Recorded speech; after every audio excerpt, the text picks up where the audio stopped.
Hello. I'm going to break this thing. Hello. Guaranteed. What's going on? Strand Bookstore. What's going on? Rare Books Room. It's a good sign when day of publication and your book is already rare. It's going good. So rare Pepe. Frankly, I think you'd have more fun in the Well Done Books room. Woo woo woo! $100,000 a month. We're here today. We're all here to celebrate the release of the book. We're feeling good about it, but I feel there's been sort of there's a dark cloud being cast over today's reading and today's event, and I'd feel remiss if I didn't at least mention at the top of the event just two kings, two fallen kings. Paul Manafort, Michael Cohen. R.I.P. to some real ones. Again, end this unjust prosecution of these men. Can we just have a moment of silence now for these two heroic figures, unjustly prosecuted, soon to be unjustly in prison? It's so hard to say goodbye to yesterday. Sorry, I'm annoyed, actually, that we're going to miss the Trump rally that's happening tonight, because he's probably going to go buck wild. Oh, yeah, I have to leave early. I have to intro my friend at his event. He's just going to be like, folks, I got an amazing deal for you. Anybody brings me the head of Robert Mueller, I'll pay you its weight in gold. Folks, sacrifice your lives for me. Raid the FBI building. I was actually too busy laughing, fantasizing about the prison shanking montage from Breaking Bad, but just Paul Manafort. Over and over and over. Just like 60 times, then lit on fire and thrown off the third tier, but somehow he survives it and is just in a full traction hospital bed, but in an ostrich suit as well. Like Ricardo Montalban at the end of The Naked Gun, where he falls off and then the parade goes over him and then the animals go over him just again and again and again. I could actually see Trump trying to sort of settle all these accounts Walter White style by hiring Nazis. Yeah. But unfortunately, they would be internet Nazis, so it would be a little less effective. Yeah. The Pepe masks would make it harder. It's a very simple plan. You allow Jared to be prosecuted. You don't pardon him. You send him to the same prison as Paul Manafort. Boom. Shiv. Then you send Don Jr. to be prosecuted again. He kills Jared. And then Donald Trump refuses to pardon himself, and then he kills Don Jr. and then himself. The perfect crime. That's how I would do it. So I feel like we should probably, introduce ourselves. We are Chapo Trap House, but we have a special guest sitting with us on stage tonight, Eli Valley. Thank you. Say what's up. I wasn't bowing. Eli Valley, Coffee on the side. our wonderful illustrator and artist who did all of the illustrations and our taxonomies at the center of the book. I've said before that without Eli's art in the book would be like Manhattan without Central Park. Just crowded, miserable, boring, full of shit. Thank you. I really appreciate it. So, I don't know. Why don't we kick things off, because Ellie's here. Why don't we kick things off by doing a brief reading from the book that I'll start with, and I'm going to do one from the taxonomies. Go through it here. This is one of my favorites. Because we have a liberals chapter and a conservatives chapter, and in both we break down the main archetypes of those two broad political persuasions and different permutations of each species. All right, so I'm going to begin our first taxonomy. This is one of my favorite from the conservative chapter. This is part of our conservative bestiary. It's one of my favorites. It's called Liberty Babe. Liberty Babe here. Liberty Babe. She's conservative. She's traditional. And she's hot. Awooga. It's Liberty Babe, a conservative media personality who appeals to an audience of mostly Social Security-aged men hungry for books that reinforce their cosseted worldview and whose jackets give their lonely trouser worm a jolt of life. After her best-selling screeds Betrayed, Mugged, and Defiled, Her latest release, Gangbanged, How Weak Rhinos and the Loony Left Are Spit Roasting America, is lighting up the Daily Caller comments section. She's a lady, but she also watches football, drinks bourbon, and can field dress a buck. She may not write her own books, but Liberty Babe will passionately defend their ideas against the limp-wristed liberal pajama boys Fox News keeps refrigerated in the green room. Also, sorry haters, she doesn't have time for turncoat colleagues who've sullied the memory of Chairman Roger Ailes and accused him of depraved sexual abuse. She knows doing a twirl for a lecherous 80-year-old hemophiliac while he bleeds through his pants is simply the price of entry into the boys' club. But just in case public sentiment does turn against the Fox conglomerate, she's got her own show, Muzzle Flash, on the NRA's digital-only channel. Each episode features her shooting a liberal in the back of the head and lighting his body on fire while the sprinkler goes off, getting everyone's tops a little moist as Liberty Babe goes off on a viral pro-gun rant. She signs off by shooting another liberal in the head and making out with his widow. Catchphrases: gentlemen prefer guns. Greenhouse gases get me hot. Upcoming book, Dirty Sanchez, The Left's Plan to Turn America Gay and Mexican. I think I know which one I want to do here. It's also in the conservative section, and it's a character we talk a lot about on the show that you probably see on the internet a lot, Daughter Defender. Show them the picture. Oh yeah, here's the picture. Another brilliant Ellie drawing. You'll be able to see it up close soon. In the Daughter, book. In the book. Buy it, by the way. In the book. Purchase it's it. it's $5 for every Yes. picture, in addition to the cover price. Daughter That's Defender. a DLC. Daughter Defender. It's no secret that the American institution of fatherhood is under attack from activist family court judges, sex perverts, and ISIS-style immigrants. While most allow this institution to shrivel away like so many manhoods, there are a few brave vanguards in the American suburbs who act as Knights Templar to fellow dads. They prefer garish clothing replete with shiny angel wings and words like loyalty, but their most holy garments are shirts that outline rules for dating their daughters. Yes, these men oppose foreign appeasement and gender tyranny, but their biggest fear is the sexuality of their baby girls. The Daughter Defenders' every moment is spent fantasizing about a murky sicko, be they terrorist, Black Lives Matter thug, or boy in the wrong type of bucket hat, harming his daughter, allowing him to put his weekend martial arts training into practice. We can safely surmise that for all the Daughter Defender's outward masculinity, this brick of unreleased rage and violence wishes he were his daughter. Now, at the bottom, we have the rules for dating the daughter. And this is one of my favorite parts of the book. Number 1, there's 10. Number 1, get a job. Number 2, pull up your pants. Number 3, realize I am watching you. Number 4, you kiss her, I kiss you. 5, have her at my front door at 9, be in my tool shed at 9:30. 6, take pictures of your muscles and send them to me. 7, know that you are sexting both of us. 8, know that I am a former high school wrestling coach. 9, I don't mind going back to jail, and in parentheses, for child pornography. 10, it may be her first time, but it's not mine.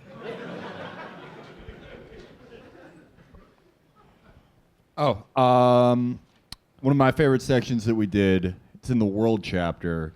We explore the different societies that are in our world. And I'm going to find it. And you guys are going to think about society while I find it. I think it's like around page 20 or 22. What are you looking for? Italy, yeah. Oh, we spoiled it. Yeah. Got it. All right. So this is our infographic for the nation of Italy. Population, 59 million legitimate businessmen. Government, parliamentary republic that still lives with its mother. Culture, timeless art, screaming at women in leather skirts, being too fat to go to prison. Economy is street harassment. Top export, sports cars that allow men to catcall as efficiently as possible. Most popular TV shows, Bunga Bunga Party of 5. Hidden camera in the Senate women's bathroom. Top 10 most racist plays of the week on Football Italia. Top social media influencer, Gianno Palisimo, the polite teenager who does outrageous YouTube pranks like being quiet in public, bathing, not smoking cigarettes, wearing shirts, and respecting women. U.S. stance, trying to correctly pronounce prosciutto. Take that, Italy. Matt, do you want me to lead in on this part? If you want to, yeah. Yeah, could I borrow that? Thank you. That'll be Yeah. another He just made an amazing deal. You're $24.99. never getting that back. Yeah, so It's the oldest trick in the book. I was an old publishing industry hand. This is what's known as the book signing twofer. Yeah. The old switcheroo. If you keep stealing The books, I'll have to keep buying Spanish them. book prisoner. So yeah, this is a part that I wrote with Virgil. It's about sort of the election of Obama and specifically the re-election of Obama and how it sort of broke the conservative brain. So you can start off, buddy. Dog days of Obama. Then the gay Muslim Marxist canine eater won. America, Reagan's shining city on the hill, vanished in a cloud of chum smoke. Obama spent 4 years crumping on the Constitution, and real Americans just had to sit back and take it. Take it they did, but not well. Almost as soon as Obama was inaugurated, the country's reserve population of cranks, gunfuckers, and Revolutionary War cosplayers strapped teabags to their tricorn hats and staged armed occupations of JCPenney parking lots from coast to coast. They watched Fox News with the reverent intensity of an astronomer witnessing the explosion of a supernova. They forwarded emails about secret mosques in the White House basement and Facebook memes demanding to see Obama's birth certificate. Such an awful and alien being simply could not be a real American. He had to have hatched from a glistening black egg in a sun-cursed Kenyan village, then slouched toward Washington, D.C. in the dark of night. For the right, the only psychic bomb of those years was bearing witness to Obama's relentless parade of scandals, frauds, outrages, and humiliations, all of which ensured that he would go down in history as a Carter-esque failure who would keep Democrats out of any national power for a generation. Then he won again. Despite 4 years of craven appeasement and bowing and telepromptering and 57 statesing and being from Kenya and Fast and Furious movies and letting our operators die at Benghazi and lying about keeping your doctor and killing that fly and latte saluting and putting his feet up and Acorn and Candy Crowley, dead and illegal voters, somehow snuck that Muslim Brotherhood sleeper agent back into the White House. No more White House, more like Black House. Black is his heart. Blacker and blacker into the depths of hell where no light reaches, lost in darkness forever. The names of demons in the air wrapped like a hip-hop barbecue. Tan suit. Tan is the skin of a lost and beaten ambassador, bent on the knee. Sorry, so sorry, so sorry for my evil white country. Logic and proportion, fallen, sloppy, dead. No more than Hillary's witches' Sabbath. Out damn spot. Vince Foster in Moonlight. No hope. A lesser Bush. Milk white soul. Milk white blood. Please clap. Rhinoceros grazing in blank impotence. What is this sound of thunder? The rumble of horse hooves. The flowing blonde mane buffeted by wind. Sword in hand. Shield in hand. Crimson billed crown atop his head. Fired. Obama fired. Hillary fired. America made great again. The glorious wealth orange. Silken triumph. Golden victory. The finest. Perfect lips. Perfect mouth. Sneer of cold command. Apprentice to Christ. Commander of righteousness. Lock her up. French Canadian bean soup. Michigan. Wisconsin. Pennsylvania. A rose pushing through corpses. Fake news. Real victory. Real cleansing. The wall. Oh mama. Please don't tear. Don't rip. Jobs. Yes, I say. Yes, I will. MAGA. Are you triggered?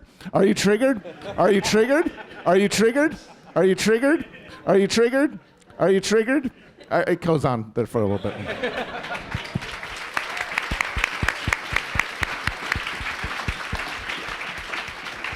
So I want to get Ellie in on this. Ellie, like I said, he did all of the amazing illustrations in the center of this book. Do you have a favorite one that you want to read, or do you want to talk about? What was your favorite one to draw? Honestly, I mean, well, I just want to give like an anecdote, like a DVD extra kind of thing. I like this because it has sort of a simplicity to it that, normally my comics are stuff full of stuff, but this one is just like sort of caught in time. This woman who is pouring a glass of wine, and the expression of her Afghan hound basically says it all. It's Wine Mom. By the way, I want to give a little, for Neocon Cuck, I was really excited about doing. Okay, sorry. By the way, I thought there would be a table, so I have no idea how to do this podcast type of delivery. Leave that to the pros, Yeah, Ellie. exactly. Okay, quickly, Neocon Cuck, this guy. I was really excited about doing this for a number of reasons. He's just this grotesque figure who is masturbating to little toy soldiers. And, I mean, first of all, I want to say the collaboration in this whole thing was really one of the best creative experiences I've ever had because they came to me with like initial like taxonomy ideas, and then I did a little bit. Then they actually came to my apartment repeatedly and looked at like progress. So I love the collaboration. But this one, I got so into it that some people, Brendan, for instance, were unable to see that where the torso began and where the head ends. And so, so the one thing that I struggle a little bit with, but I appreciate the feedback, was adding a necktie, because apparently the necktie, this little DVD extra, the necktie apparently allows people to see that it's not just this formless mass like a cockroach, but actually. Well, they are formless masses that are cockroaches in real life, but in the drawing we had to, give some direction. So people could understand what it was. Also, DVD extras on the Neocon Cuck figure. Virgil didn't think the penis should Yeah, be he included. didn't like that. He thinks there's too many penises in the book. Yeah, Virgil is the most modest member of the show, of course. Citizen Keck has he's staring at a large phallus in the mirror, and Virgil was concerned about libraries, I think. Yeah, it's true. Actually, it's true. People jack off in libraries like all the time, and that's why I'm trying to save them. Here's a little DVD extra. For this one, the instruction was basically actual vampire, but if you're going to base it on something, Kevin Williamson, right? Yeah. Yes. Absolutely. Kevin Williamson is the problem vampire. is Kevin Williamson, prior to the scandal of this, a few months ago, there were very few pictures of him on the internet. So I drew this person vampiric, but not quite Williamson. Then suddenly that happened, and we saw these, automatically grotesque images of him, and I was like, I need to redo this, So thankfully, the last thing I did was added a lot to Kevin, or to the vampire. Yeah. The reason there aren't a lot of pictures of Kevin Williamson on the internet is most of them are behind his private Snapchat. Right. It's because most of them are taken through a mirror, Yeah. and that's why It doesn't you work. actually can't see him. Yes. The fact that Kevin has now started living up to your art, I think, figures into a certain thread that we've developed on the show, thread or power, really, that I don't think we should have, but the power to create reality, basically, and bend it to our will, in that these people that we make fun of continually sort of live up to our perception of them. And particularly, we were talking on the way over here about some of James Adomian's great impressions on the show. And for sure, there is no doubt whatsoever that Gorka has listened to James's impression and is now playing to it in every TV appearance. Yeah. Every time he's on TV now, he basically signs off by going, Gorka! But not only that, he's done Elon Musk on our show twice now, and in the intervening space between the two appearances, Elon has gotten more like James's impression, which speaks to what a brilliant impressionist James is, because he doesn't just do the voice, he really gets their character. And what I was talking to Matt and Brendan about earlier is the first time he was on the show, I thought what he really got about Elon Musk was here's a guy who's obviously a lunatic, just driven by some insane drive to overcome his emerald mining, slave owning father or something, to defeat him in some way and put him on a rocket into space. But at the same time, in every public statement, he's always just yeah, everything's really cool, really good, really chill, love being Elon Musk, love sending a rocket into space. And then, within the intervening time, he's had another meltdown where he's trying to convince everyone, yeah, really good, got an SEC violation because of Twitter, but, all the people trolling me on Twitter, you're all pedophiles. I'm accusing you of being and he just snapped. And on the second time Adomian did the impression, he did. I've never had a bad day. I'm chill all the time. The only bad day I had was back in 1990 when certain political events in my country. Yeah, that was really good. Do we have the questions? Or? I'm looking forward to him getting the next one, because he's been crying now. That's his new thing. At the New York Times interview, he was weeping. So I think Weepy Musk is going to be really fun to work with. Don't let the tears fool you. I'll still take a motherfucker and send him to the moon. All right, let's do some audience questions. I'm going to now. curate them Okay. and hand them to you. All right. First question here. Any tips on how to approach talking to older, longtime libs or hopes of trying to move Lord and at least consider the left. Yeah, tips on approaching libs or maybe relatives or family members. Would you like to comment on this? No. Okay. I'll begin with this. I think don't play the show for them, because I think that'll be a little too much. But don't play the show unless you're going to also play an Eagles record at the same time. Keep that peaceful, easy feeling. I mean, what I keep coming back to with like the liberals who, they think they want the same things as we do, but they're just skeptical about if this is really realistic. If this is too extreme, or is this going to turn off more moderate people? And the thing I keep coming back to all the time with this is, you're not even winning elections anymore. So why would we be playing from your playbook when it's so manifestly failed already? I mean, maybe don't put it that harshly, but I mean, the point is, if what you're offering is you have to go with us because if you go too far left, then the right wing will take control. They already have taken control, so what do you have to lose now? Any mild reform to capitalism or our society will be called socialism anyway, so why not just go whole hog and ask for what you really want to achieve? All right. Anyone else have any other tips or tricks? I actually think you said this. I wasn't listening to everything you just said, by the way, so I'm sorry if I was. I was curating the questions. But you said this on the show one time, which is that particularly for those family members that, I wouldn't say if they're really alt-right, they're obviously not reachable, but if they like being, I hate the Clintons, and the Hillary, I didn't really like her, and they're almost, further to the right, try to just say it's more fun, and you can better mock or loathe certain figures like this from our side. Our side is better at skewering them and at filleting them, and if that's what really drives them, politics is spite now, then at least have them trade up to a bit upgrade. Or how about this? As we said on the radio earlier today, free yourself from any compunction or residual need to respect or like John McCain. Yeah, don't worry about it. So you don't have to call him a hero. Let it go. Just drop it. Yeah, he's not a hero. Forget it. As Al Pacino says as the devil in the film The Devil's Advocate, guilt is like a bag of bricks. You just got to put it down. That's very charitable and nice. My only thought was replace their pills with dummies like the guy in Better Call Saul. That was all I had. Okay, next question. Can you make fun of some more Canadian morons like John Kay? John Kay, I think I just found out. I think he's the publisher.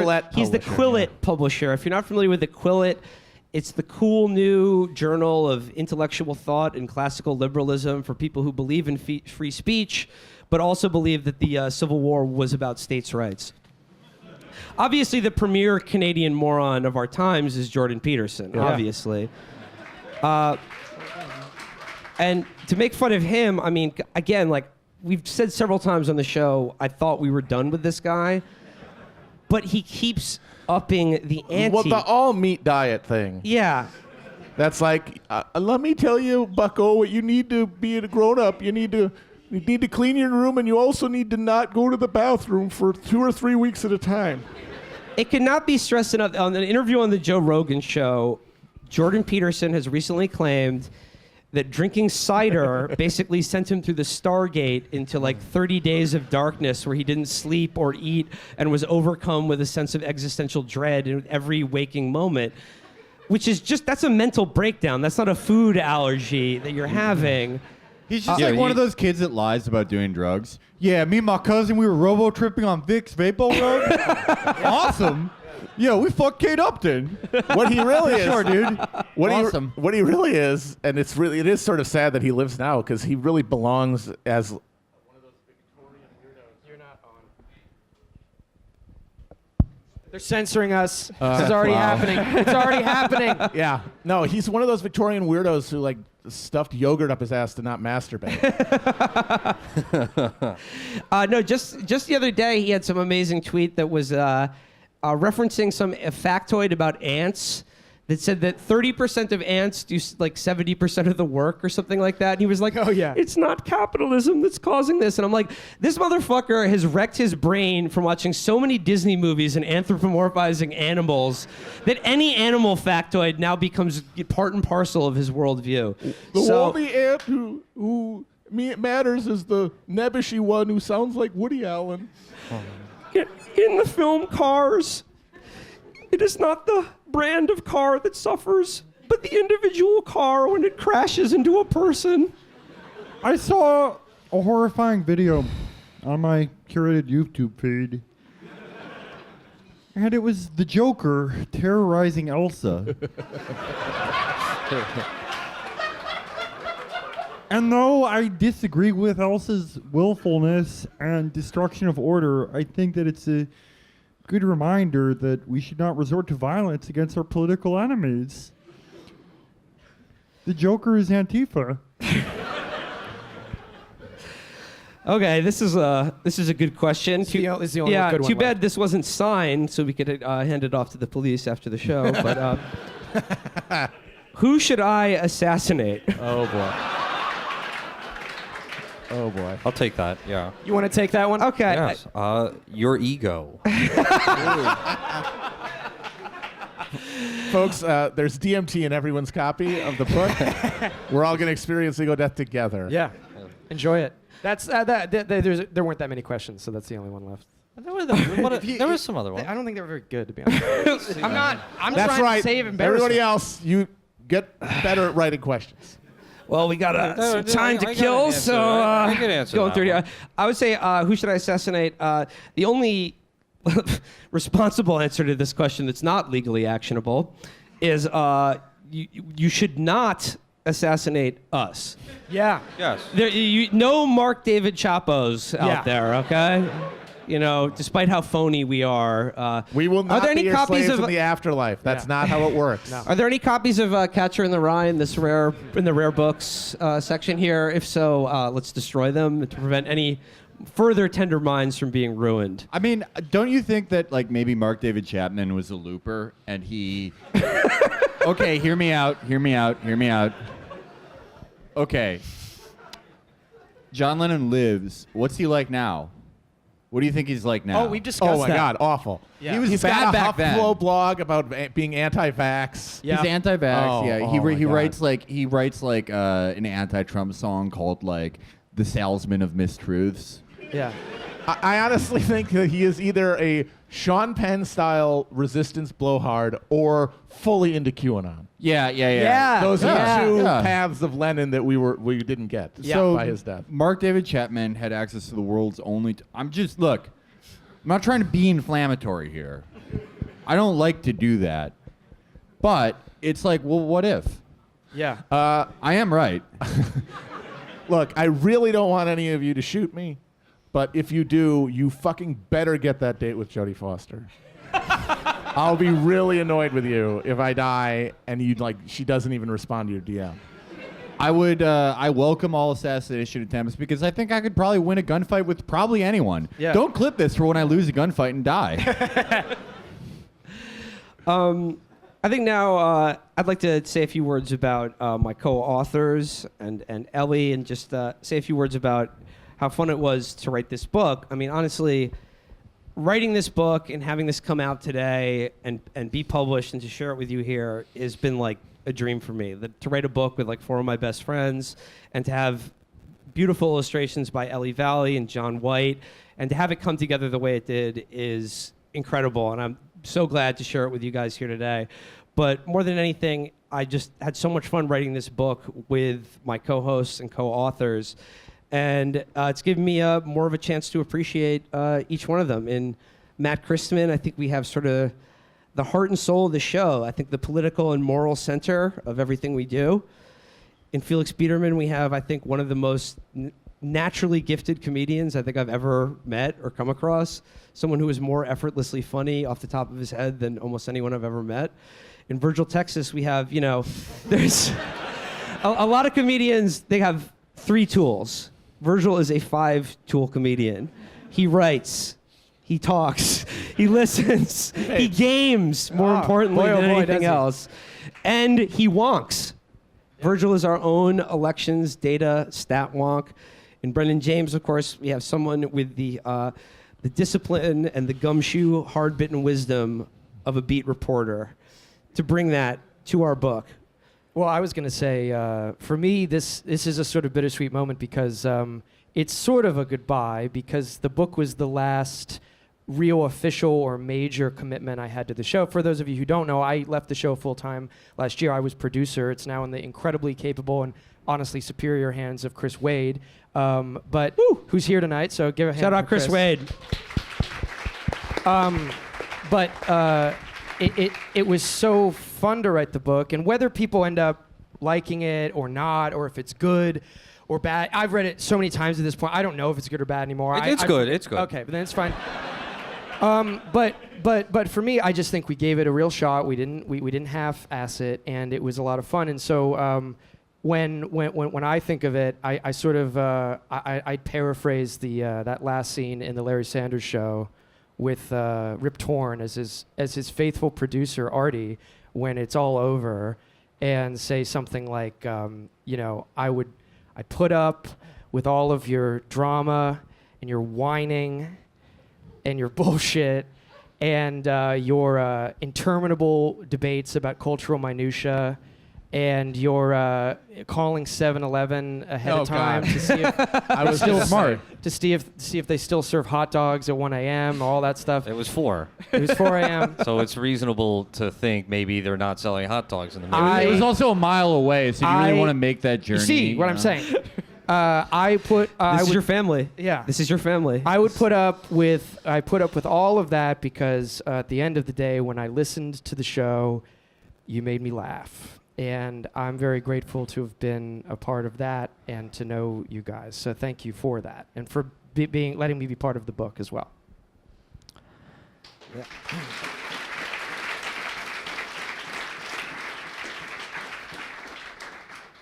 The act of writing is more than just crafting symbols. Because syntactically, if you peer past those symbols, there's meaning. And that's what writing is to me.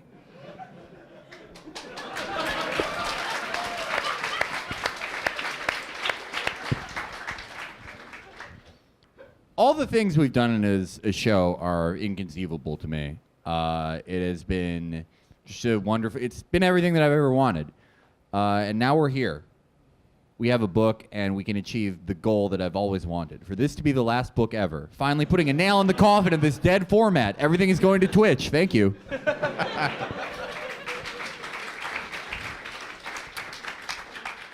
I mean, I got to thank everybody my co-hosts and collaborators who have made my life so much richer and who have given me a chance to find a voice that I never knew I had and have supported me all the way through that. But most of all, I have to thank the Bangladeshi content farmers who we paid a quarter cent a word to actually write the book. Also, our publisher and editor, Matthew Benjamin, Laura Blackman, Abigail Novak, the whole team at Touchstone. Also, our friends who inspired us to do the podcast in the first place, who give us strength every day, Ed and Brian Krasenstein.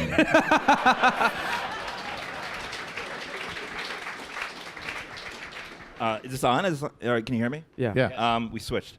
Just want to say, the creation of art or whatever illustration art can be really enervating, and the hustle's enervating. So when you guys came to me and we met in a bar and just started talking initially before the book was official, I really appreciate it, and it showed a faith. And I know this sounds like a real ass kissing moment, but I'm really Continue. Yeah, keep going. Continue. Go on.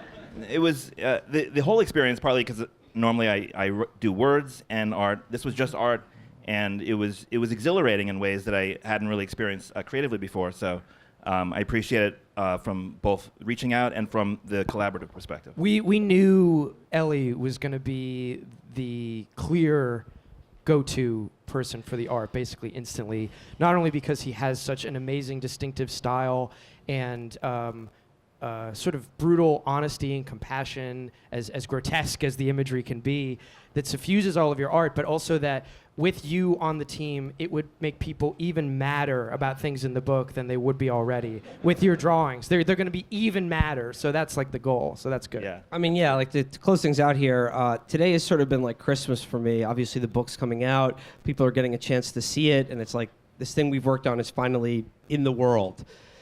And people are seeming to love it. That's great. A lot of people are getting a lot of positive feedback, but man, none of it feels as good as making the assholes who I hate so mad with this book.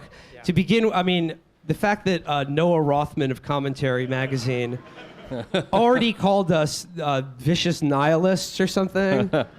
I mean, who's the fucking nihilist now, Noah?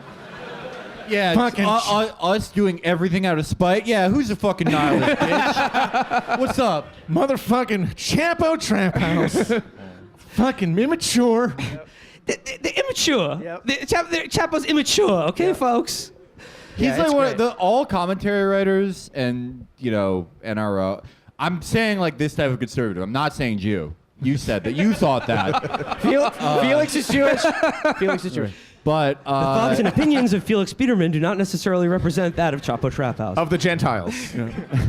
But they're sort of like the cousin of the white SoundCloud rapper because their insults are like the cynical, lyrical, statistical.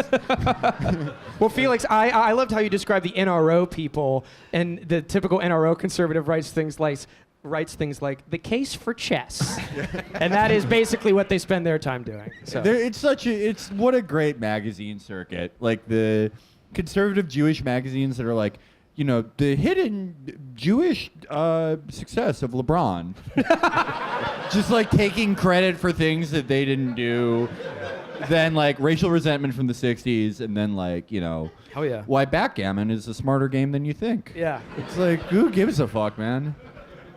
So just, please share all your favorite parts of the book online in the hopes that it will go viral and make people extremely mad at us. Because it's like feeds my soul in a way, or what would be there if I had one after doing a podcast for 2 years. Yeah. But essentially what the podcast has replaced is my soul. Yeah.